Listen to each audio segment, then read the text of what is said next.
I caught my fiancé cheating the night before our wedding. I always thought the night before your wedding was supposed to be magical. Full of nerves, excitement, maybe a little chaos, but the good kind. Not the kind where your whole world comes crashing down because of a single message on your phone. It was late. I was at home, alone, going over my vows one last time. I wanted everything to be perfect.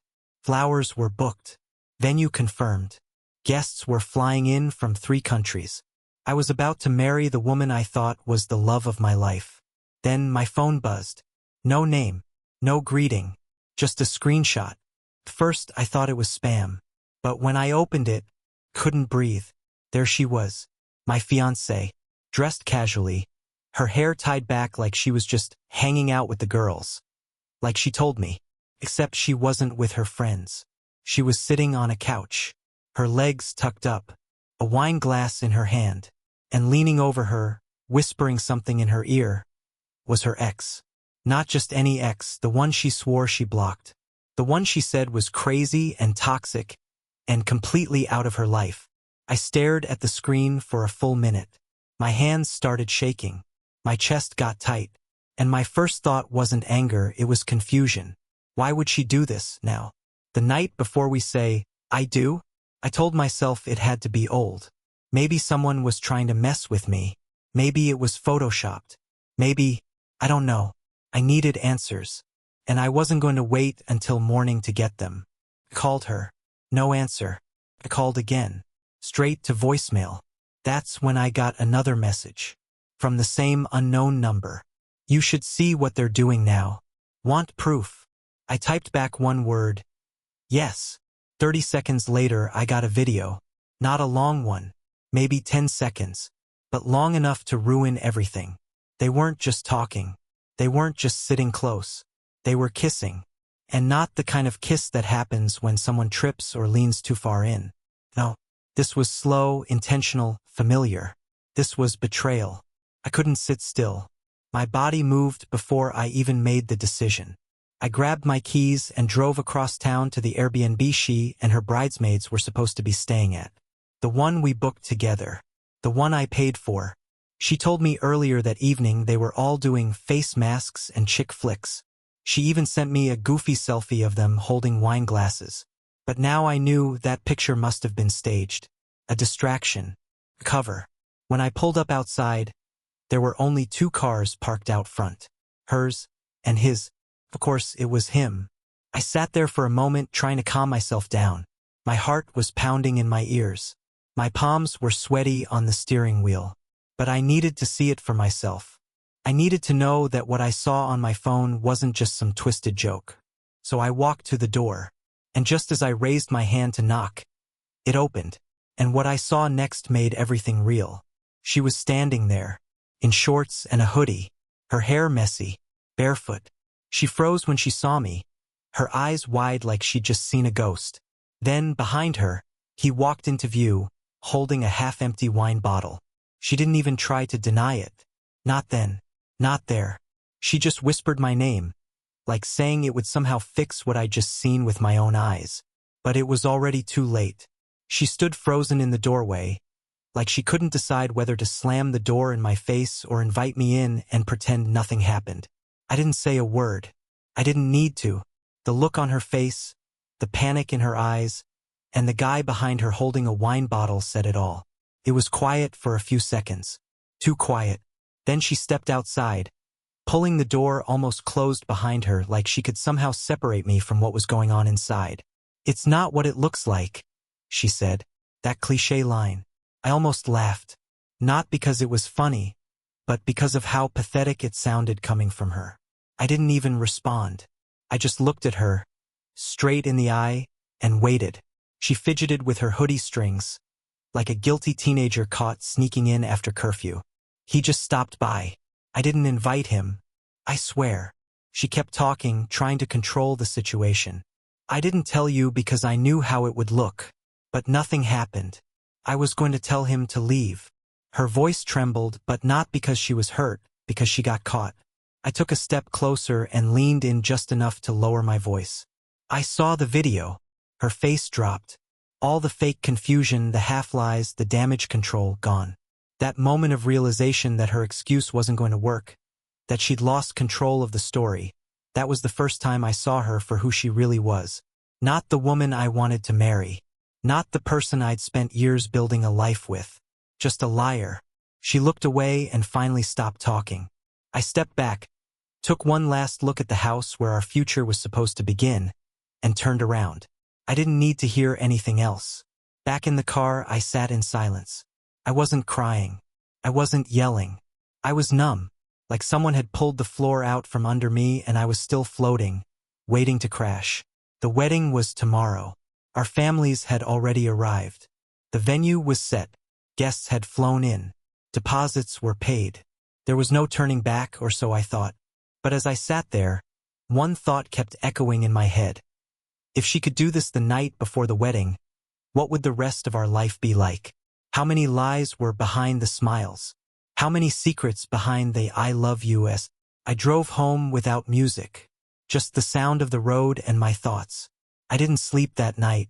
I stared at the ceiling, imagining all the ways I could confront her in front of everyone, expose her, humiliate her, let her feel the same betrayal I felt. But something held me back. I didn't want revenge to look petty.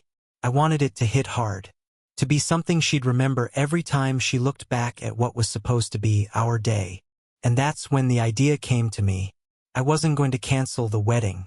No, I was going to walk into that venue, smile for the cameras, greet the guests, and let the day unfold exactly as planned.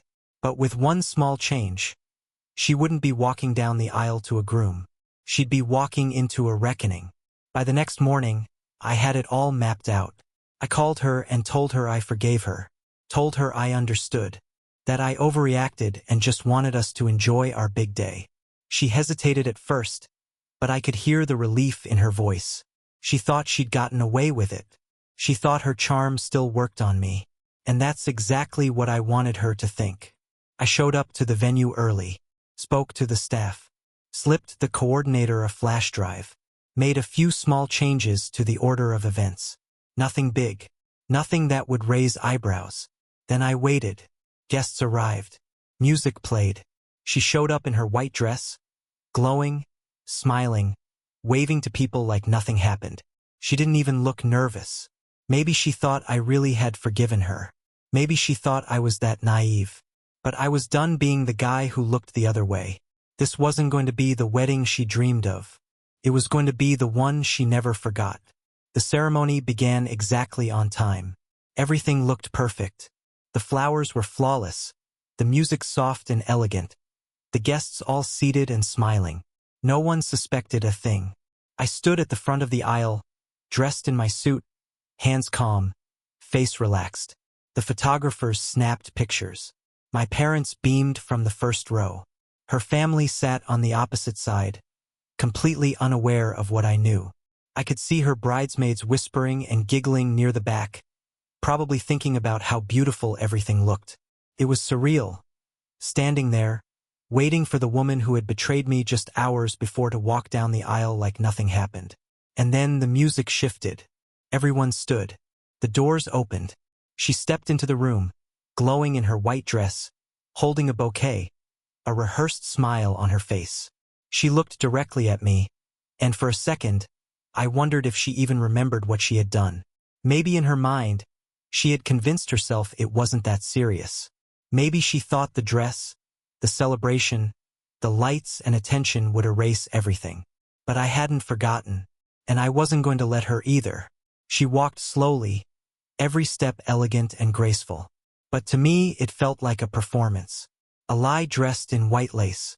The music faded as she reached me, and for a moment, it was just the two of us standing there. The officiant began speaking, welcoming everyone, thanking them for coming to celebrate this union. I nodded, smiled politely, played along. Then came the part where we were supposed to exchange vows. She looked up at me with those wide eyes, ready to speak first. But before she could say a single word, I raised my hand and stopped her. The room fell silent. I turned to the crowd and took a deep breath. Before we continue, I said, there's something I need to share with all of you. A quiet murmur passed through the guests. The officiant looked confused. My fiancée's smile faltered. Her eyes darted nervously. Last night, I continued. Something happened. Something that made me realize this day shouldn't go the way we planned. She stepped closer, whispering my name, trying to stop me, but I didn't break eye contact with the guests. I received a video, I said. A video of the woman standing next to me with someone else. Someone she told me was no longer in her life. Gasps echoed through the room. Her mother covered her mouth. My best man looked at me, unsure if this was some kind of joke. But it wasn't. This was real. I reached into my jacket pocket, pulled out the small remote the coordinator had given me earlier, and pressed the button. The screen behind us, originally meant to show a slideshow of our memories, lit up. But instead of happy photos, it showed exactly what I had seen the night before. The messages, the video, the kiss, her betrayal in front of everyone. There was no sound, just the images. But it was enough. I could feel the air being sucked out of the room. She turned to me, eyes wide, tears forming, shaking her head as if to say it wasn't what it looked like. Again. But it didn't matter anymore. The damage was done. People started whispering. Some stood up. Her father stormed out. One of her bridesmaids burst into tears. She tried to grab my hand, pleading quietly, but I stepped back. I thought I was going to marry the love of my life today, I said, loud enough for everyone to hear. Instead, I'm standing next to someone I clearly never really knew. I turned to the officiant. There won't be a wedding today. And with that, I stepped off the altar and walked straight down the aisle, past all the stunned faces, out into the sunlight. I could hear her crying behind me, calling my name, but I didn't stop. I didn't look back. I kept walking. Outside, people followed. Some guests apologized. Others just looked stunned. A few even clapped, like I had done something brave. But I wasn't looking for praise. I wasn't proud. I was hurt. I was angry. But more than anything, I was free. Free from a marriage built on lies. Free from a life that would have been filled with doubt. And as painful as it was, I knew I had done the right thing. I got in my car and drove away, not to hide, but to breathe, to process, to rebuild. What she destroyed in one night, I would spend the next months fixing piece by piece. Not for her, not to prove anything, but for myself. Because sometimes the best thing you can do isn't revenge. It's walking away with your head held high and letting the truth do the rest. Of course, time moved on as it always does. The noise around what happened eventually faded. People stopped asking questions, and life settled into something quieter, something more peaceful. I didn't expect closure to come so softly. No dramatic confrontation, no big emotional breakdown, just silence. And in that silence, I found something better than revenge. I found peace. I don't wake up angry anymore. I don't scroll through old photos or reread old texts wondering what went wrong. I know what went wrong. I saw it with my own eyes. And instead of pretending or fighting to fix something that was never real to begin with, I walked away. That, more than anything, was the real victory. Not humiliating her. Not the viral video. Just knowing I respected myself enough to not settle for lies. She's still out there, I'm sure. Maybe with him. Maybe not. I don't really care. I don't wish her harm, but I also don't wish her well. She made her choices. I made mine. And my choice was to stop chasing people who show me they're not worth the effort. That lesson, that self-worth, is something I'll carry for life. It's what saved me from a marriage that would have been built on secrets and deceit. I don't tell this story to make you hate her or pity me. I tell it because someone out there might be standing at the edge of a similar moment, about to make a choice that will define the rest of their life. If that's you, let me say this: trust what you see. Trust your gut. And most importantly, trust that you deserve honesty, respect, and real love, even if it means walking away from something beautiful that turned out to be fake. So here I am, not as a victim, not as a hero, just a person who chose truth over fantasy. And if you've ever been betrayed, if you've ever had the ground ripped out from under you right before everything was supposed to begin, know this: you are not alone. and you are stronger than you think.